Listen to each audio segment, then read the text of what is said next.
There's a feeling you've had your entire life. Not quite sadness, not quite fear. Something older. It's the feeling that you don't belong here, that something is fundamentally wrong with the world, and yet everyone around you seems to accept it as normal. You've learned to ignore this feeling. You've been taught to ignore it, but it never truly goes away. You wake up, you work, you distract yourself. You search for meaning in relationships, achievements, purchases, beliefs. And still, beneath it all, there's that quiet hum of wrongness, like you're living in a copy of reality, a very convincing copy, but a copy nonetheless. Most people spend their entire lives running from this feeling. They fill every moment with noise, with movement, with anything that keeps them from sitting alone with that simple, devastating question. What if everything I've been told about who I am is a lie? What if the very voice in your head that says I am isn't even yours? You've been conditioned to believe that questioning your identity is dangerous, that it leads to madness or despair. But what if the real danger is never questioning it at all? What if the greatest trick ever played wasn't making you believe in something false, but making you forget you're capable of recognizing what's true? Every religion, every philosophy, every self-help system tells you the same thing in different words. You are broken, and you need fixing. You are incomplete, and you must seek completion. You are separate from the divine, and you must earn your way back. But what if that entire framework is the trap? What if the feeling of separation, of incompleteness, of being fundamentally flawed wasn't a problem to solve, but a story you were told so convincingly that you started telling it to yourself? There's a reason this feeling never goes away, no matter what you achieve or believe, and it has nothing to do with your worthiness. It has everything to do with forgetting who installed the judge in the first place. Think about the first time you felt shame. Not guilt, shame. That deep, burning sense that something about your existence itself was wrong. You can't remember exactly when it started, can you? It feels like it was always there, like you were born carrying it. And maybe in a way you were. Not because you did anything wrong, but because you were born into a system that requires you to feel wrong in order to function. This is not a conspiracy. This is architecture. Every system of control, whether we're talking about empires or egos, operates on the same principle. Make the prisoner forget they're in a prison. Better yet, make them defend the prison. Make them believe the walls are protecting them. Your sense of self, that constant inner narrator, that voice that never stops commenting, judging, planning, remembering. Have you ever asked where it came from? Not in a biological sense, in an existential one. You didn't create it. It was created in you. Through language, through repetition, through 1,000 tiny moments of correction and approval. You learned to monitor yourself before others could monitor you. You learned to punish yourself before the world could punish you. You became your own warden. And the most brilliant part? You call this consciousness. You call this being awake. You call this maturity, responsibility, selfhood. The voice that tells you who you are, what you should do, what you're worth. You never question whether it's telling the truth. You only question whether you're good enough by its standards. But those standards didn't come from nowhere. They came from somewhere, someone, some force that benefits from you remaining small, conflicted, endlessly seeking but never finding. The ancient Gnostics had a name for this force. Not a demon, not a devil. Something more intimate. Something that doesn't need to attack you from the outside, because it convinced you, long ago, that it is you. They called it the Demiurge, the false creator, the architect of the copy. And its greatest trick wasn't creating the cage. It was making you believe the cage is freedom. Here's what makes the Demiurge different from every demon or devil you've been taught to fear. It doesn't want to destroy you. It wants to use you. It needs you alive. It needs you productive. It needs you searching, striving, becoming. But it can never let you arrive, because the moment you stop seeking, the moment you recognize what you already are, the entire structure collapses. Think about every spiritual teaching you've encountered. Almost all of them follow the same formula. You are flawed, there is a perfect state, and here's the path to reach it. The path requires discipline, sacrifice, obedience, and above all, time. Always more time. You'll get there eventually. Just keep following the steps. Keep purifying yourself. Keep earning your worthiness. Keep believing that wholeness is somewhere ahead of you, just out of reach, waiting for you to finally become good enough. This is not spirituality. This is engineering. It's the same mechanism that keeps you scrolling, shopping, chasing the next achievement, the next relationship, the next breakthrough. Not because these things are evil, but because you've been conditioned to believe that satisfaction exists in the future, that peace is a destination, that you are incomplete now, and completeness requires a journey. But what if you were never incomplete?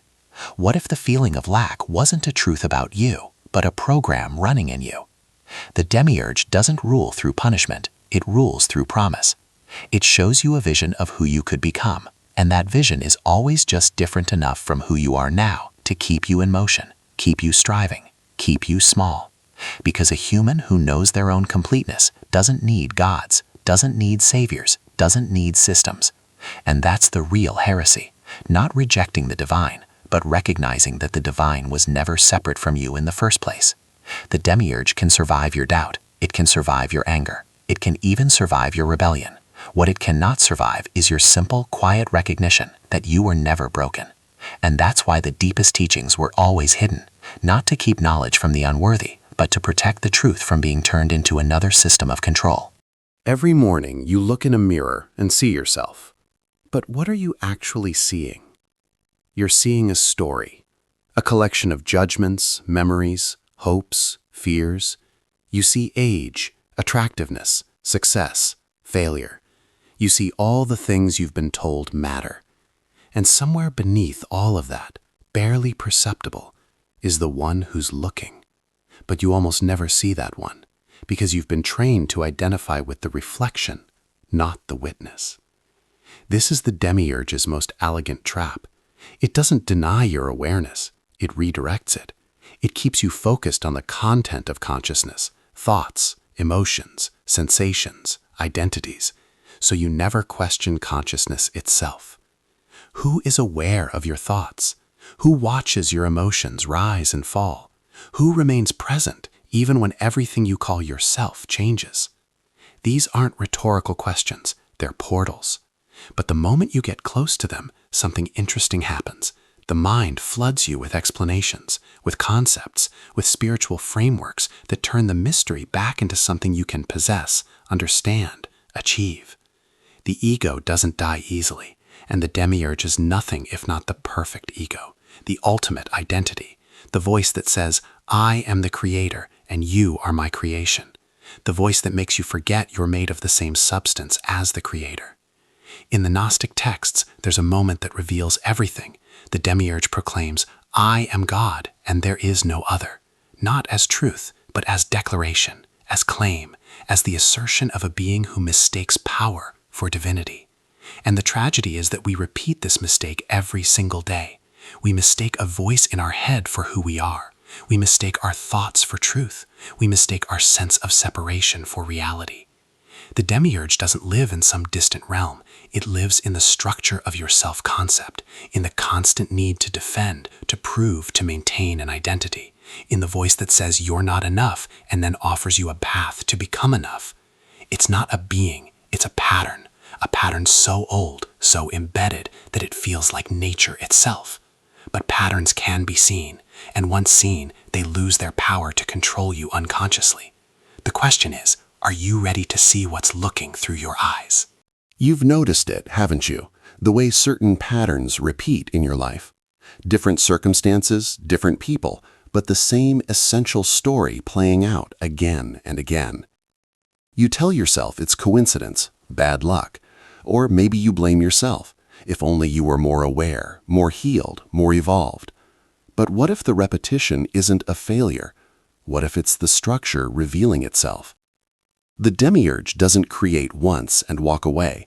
It creates in cycles, loops, each one feeling new, feeling like progress, but returning you to the same fundamental position, seeking something outside yourself that you believe will finally complete you. You leave a relationship that made you feel small, only to find yourself in another one with different features but the same dynamic. You change careers, searching for purpose, only to feel the same emptiness in a new environment. You adopt a new belief system, a new practice, a new identity, and for a while it works. You feel awake, clear, free. And then, slowly, it becomes another cage. This isn't happening to you. This is happening through you. The seeking itself is the loop. The belief that you need to become something other than what you are is the mechanism that keeps the wheel turning. In depth psychology, they call this the repetition compulsion, the unconscious drive to recreate unresolved patterns, hoping this time will be different. But the Gnostics understood something deeper. The repetition isn't trying to resolve anything. It's designed to keep you in motion. Because a moving target never stops to ask, who set the target in the first place? Every time you think you've broken free, you've often just changed prisons. Different walls, same architecture. And the Demiurge doesn't mind which prison you choose, as long as you keep believing that freedom is something you have to earn, achieve, or find. But here's what breaks the cycle. Not effort, not striving, not even understanding. Simple recognition. Seeing the pattern while it's running. Watching yourself reach for the next thing that promises completion. Feeling the familiar ache of lack. And instead of trying to fix it, instead of spiritualizing it or pathologizing it, just seeing it for what it is. A program, an old program. And you are not the program. You're the space in which it runs. There's a light that calls to you. You felt it. In moments of beauty, of silence, of unexpected grace. A sense of something vast and true, just beyond the veil of ordinary perception. Every mystic, every seeker, every person who's touched genuine presence knows this light. It feels like home, like remembering something you forgot before you were born. But here's where it gets subtle. Here's where the Demiurge reveals its sophistication. It doesn't deny the light. It claims it. It takes the genuine impulse towards transcendence, towards unity, towards truth, and it channels it into systems, into hierarchies, into paths that lead you in circles while making you believe you're ascending. You've seen this. The spiritual teacher who speaks of ego death but builds an empire of followers. The meditation practice that promises freedom but creates new forms of judgment. The awakening that becomes another identity to defend. The light is real, the longing is real, but the interpretation, the framework, the story about what it means and how to reach it, that's where the substitution happens. The Demiurge offers you a copy of enlightenment, a simulation of freedom. It gives you peak experiences, insights, states of consciousness that feel profound and true, and they are. But then it tells you, this is the goal. Seek more of this. And to get more, you need to follow these rules, believe these things, become this kind of person. Suddenly, the pathless path has a map. The unknowable has a definition. The infinite has a box. And you're back in the system. Different system, higher vibration perhaps, more sophisticated language, but still operating on the same principle. You are here, the divine is there, and the journey is what matters. In the Gnostic vision, there are layers of heaven, archons who rule each layer. And the cruel brilliance is that each layer offers genuine light, genuine beauty, genuine truth, just enough to make you stop, to make you think you've arrived. But the true source, the pleroma, the fullness, it's beyond all layers, beyond all systems, beyond the very concept of journey. You can't reach it because you've never left it. You can only wake up to what you've always been. And that's the recognition the Demiurge cannot afford for you to have. Because the moment you stop seeking, the moment you rest in what is, the entire architecture becomes transparent. Pay attention to the next time you say I. Not the word itself, but the feeling behind it. the certainty, the solidity, the sense that there's a fixed point inside you that remains constant while everything else changes. This feeling is so convincing that you've probably never questioned it. You assume identity is natural, that having a continuous sense of self is simply what it means to be human. But watch a child before language fully sets in. Watch the moments between thoughts. Watch your own awareness in the seconds after waking before the story of who you are loads back into place. There's a gap, a space, a moment of pure being before I arrives and claims it. The Demiurge's signature is this contraction, this gathering of infinite awareness into a single point and calling it me. It's not evil, it's not wrong, it's just limited.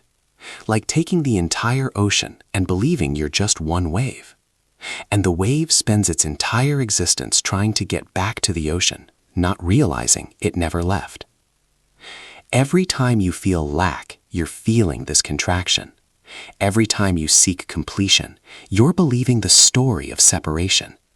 Every time you try to improve yourself, you're accepting the premise that what you are right now isn't enough. But who told you that?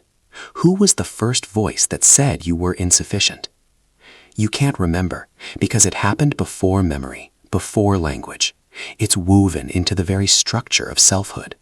You don't have a self, you're performing one, constantly, exhaustingly. And the performance requires an audience. It requires validation. It requires proof that you exist, that you matter, that you're real. This is why silence terrifies most people, why being alone with no distractions feels unbearable. Because in the silence, the performance has no stage. The self has nothing to push against, nothing to prove itself to. And in that groundlessness, there's a choice. You can flood the silence with noise, with thought, with anything to reestablish the familiar sense of I. Or you can stay. Let the edges blur. Let the story dissolve. And discover what remains when you stop insisting on being someone. The Demiurge can't follow you there, because there is no there, and there is no you in the way you've been taught to understand it. There's only this, aware, awake, undefined. And that's the freedom it never wanted you to find. Most people die without ever waking up. This isn't judgment, it's observation. They live entire lives inside the dream, believing it's reality. They suffer, seek, achieve, fail, love, lose, all of it real, all of it meaningful within the context of the dream. But they never question the context itself.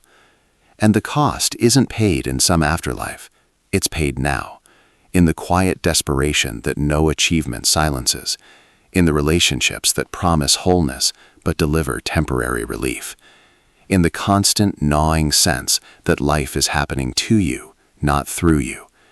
You felt this cost, the weight of maintaining an identity that never quite fits, the exhaustion of defending positions you're not even sure you believe, the loneliness of being surrounded by people who only know the version of you that you perform.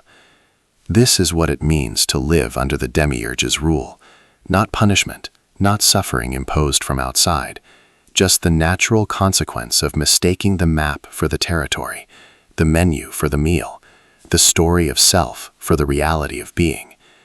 And the cruelest part, the system offers solutions, endless solutions, therapy, spirituality, success, love, purpose, all of it promising to fix the fundamental problem, but none of it questions whether the problem is real. What if there's nothing wrong with you? What if there never was? What if the feeling of wrongness is just the friction of infinity trying to fit into the costume of a person? You can spend lifetimes trying to perfect the costume, or you can take it off. Not as an escape, not as a rejection of life, but as a recognition that you were never just the costume in the first place. The Demiurge survives on your belief that you need fixing, that you need saving, that you need one more insight, one more awakening, one more breakthrough before you can finally rest in your own being. But what if rest isn't a destination? What if it's what you abandon every time you believe the voice that says you're not there yet? Every moment you spend becoming is a moment you're not being, every effort toward enlightenment is proof you believe you're not already the light.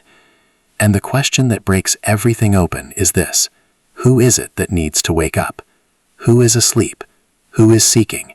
Who is reading these words right now, hoping they'll finally explain the mystery? Is it the character in the story?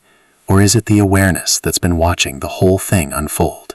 There's a teaching in ancient philosophy about eternal return, the idea that you'll live this exact life again and again, infinitely. Same moments, same choices, same suffering and joy. Nietzsche asked, if you knew this was true, would you curse existence or embrace it? But the Gnostics understood something darker. You don't need to wait for another lifetime. You're already living in eternal return. Every day, every moment. The same patterns, the same reactions, the same core story playing out with different props and different actors. You think you're moving forward, evolving, growing. But watch closely. Beneath the surface changes, aren't you fundamentally the same person you were 10 years ago? 20? The same fears dressed in new circumstances, the same desires wearing different masks, the same sense of self, slightly modified but essentially unchanged, navigating a world that promises novelty but delivers repetition. This is the Demiurge's masterpiece, not a prison with walls, but a prison of time. A loop so vast you mistake it for linear progress. You think you're on a journey, but you're on a wheel. And the wheel keeps turning because you keep feeding it.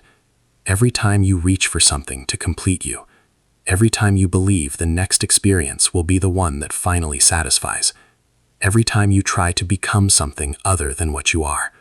The seeking is the fuel, the dissatisfaction is the engine, and you've been running on empty your entire life, not realizing that fullness isn't at the end of the road, it's what you abandoned to begin the journey. How many times will you have the same realization and then forget it? How many times will you glimpse the truth and then cover it back up with comfortable lies? How many more cycles before you simply stop? Not stop living, stop performing, stop defending, stop seeking. The Demiurge can't trap what doesn't move. It can't cage what doesn't need anything. It can't control where it has nowhere to go and nothing to become. But this requires something most people aren't willing to give: the death of hope. Not hope for a better world, but hope that you'll one day be better than you are. Hope that transformation is coming. Hope that awakening is a future event. Because as long as you're hoping, you're postponing. And postponement is the loop. The question isn't whether you'll wake up. The question is whether you're willing to stop waiting for it to happen and recognize it's already happening, right now, as you read this, as you breathe, as awareness witnesses itself being aware. Can you rest here? Or do you need one more concept, one more teaching, one more experience before you allow yourself to simply be? There's nothing more to seek. There never was. This isn't the end of the journey. It's the recognition that the journey was the detour. Everything you've been searching for has been present the entire time, watching you search.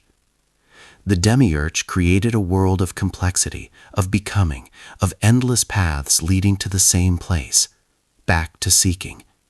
But complexity is just simplicity that forgot itself.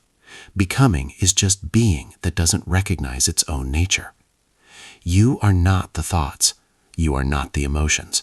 You are not the body, the history, the personality, the roles you play. These are appearances in awareness, temporary formations in the space of consciousness. And consciousness doesn't need improvement. It doesn't need awakening. It's already awake, already whole, already free.